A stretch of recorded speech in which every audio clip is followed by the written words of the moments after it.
안녕하세요. 강민재 팀장입니다. 이번 시간에는 서울 동남권 중에서도 송파구에 이어 강동구까지 역대급으로 입주 물량이 쏟아져 나온다고 하는데, 그 소식을 전해보면서 집주인 입장보다는 세입자 입장에서 우리가 어떻게 준비하고 또 뭘 조심해야 되는지에 대해 이야기를 해볼까 합니다.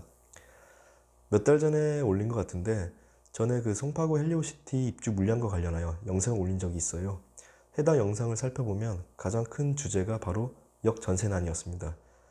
역전세난, 쉽게 말해 수요량보다 공급량이 심하게 많아지면서 해당 단지뿐만 아니라 그 주변에 전세 가격이 급격히 떨어지는 현상을 말하는데, 여기서 중요한 건 전세 가격이 떨어지게 되면 집주인도 피해를 보겠지만 그보다 더 걱정인 건 바로 전세를 살고 있는 세입자겠죠. 전세 계약이 종료된 시점이 만기 때 새로운 임차인을 구하지 못한다거나 해서 전세금 반환이 불이행되는 사항이 빈번하게 일어나고 있기도 하거든요. 이런 상황에 대비해 지난번 시간에는 전세금을 지킬 수 있는 방법 중에 하나, 전세 보증보험 관련하여 이야기를 한 적이 있는데, 그 영상도 꼭 한번 참고해 보셨으면 합니다. 자, 이런 역전세난은 어떻게 보면 신규 입주 단지의 일시적인 공급량으로 인해 발생한다고 볼 수 있는데요. 만약 이런 상황이 일시적이 아니라 급격히 떨어진 가격대로 2년, 3년, 4년 계속 이어진다면 과연 어떻게 될까요? 직전에 언급한 대로 분명 일시적으로 전세 가격의 하락세가 있을 테지만 이는 다시 오름 현상도 있을 거라 봐요. 지금까지 그래왔고요. 하지만 일부 지역에서는 일시적이 아니고 몇 년 뒤에 보니 매매 가격까지 하락세가 이어지기도 하는데요. 그렇게 되면 그 손해는 집주인뿐만 아니라 거주 중인 세입자에게까지도 전가될 거라는 말씀입니다. 주변에서 이런 말 많이 들어보셨을 거예요. 깡통주택, 깡통 전세를 조심해라. 이런 말이 괜히 나오는 게 아니거든요. 이렇게 역전세난이 심각해지면 매매 가격도 같이 하락세가 이어질 테고, 그렇게 되면 깡통 주택이 나오게 되는 것이죠. 여기서 말하는 깡통 주택은 집값이 전세금과 대출금의 합한 금액보다 떨어지는 현상으로 집을 팔아도 남는 게 없는 주택을 말해요. 예를 들어 매매 가격이 10억인 아파트의 전세 가격이 8억이라 가정해 볼게요. 그런데 만약 몇 년 뒤에 이 아파트의 매매 시세가 8억까지 떨어졌다면 급한 마음에 급 매매를 하더라도 집주인에게 남는 것도 없을 테고, 만약 이 집이 경매로 넘어가도 낙찰 금액이 전세 보증금보다 낮기 때문에 기존 세입자는 보증금을 제대로 돌려받지 못하게 되는데, 이를 깡통 전세라고 합니다. 이처럼 역전세난과 깡통 주택, 깡통 전세의 상황은 집주인뿐만 아니라 살고 있는 기존 세입자에게까지 불안감이 더해질 수밖에 없죠. 송파 헬리오시티, 지난 하반기부터 해서 지금까지 총 9,800여 세대에 달하는 대규모의 물량이 쏟아졌는데요. 실입주도 많은 부분을 차지하겠지만 매매로 나온 물량을 제외하고 전세나 월세와 같은 임대로 나온 입주 물량을 따진다면 절반 정도는 되지 않겠어요? 그렇게 되면 최소 못해도 한 4, 5천 세대의 임대 물량이 쏟아져 나온 셈이죠. 공급 물량이 입주 시점에 맞춰 일시적으로 몰리다 보니 초반에는 전세 가격의 하향세로 이어지다가 지금은 물량이 소진되고 있는 과정이기 때문에 지난 1분기 때보다는 어느 정도 약간의 상승 곡선이 이어지고 있다고 하더라고요. 이와 같이 역전세난의 주인공이었던 송파 헬리오시티의 바톤을 강동구에서 이어받는다고 합니다. 강동구 일대에 낙후된 오랜 주택 단지들이 비슷한 시기에 재건축이 되면서 빠르면 올해 6월부터 12월 내년까지 한 1만여 세대에 달하는 대규모의 입주 물량을 앞두고 있기 때문이죠.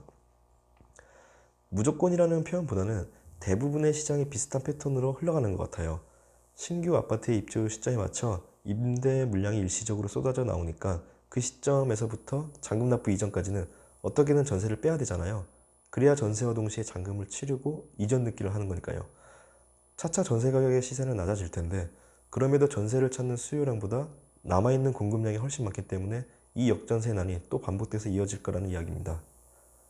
해당 소식은 뉴스나 기사를 통해 어렵지 않게 확인할 수가 있는데요.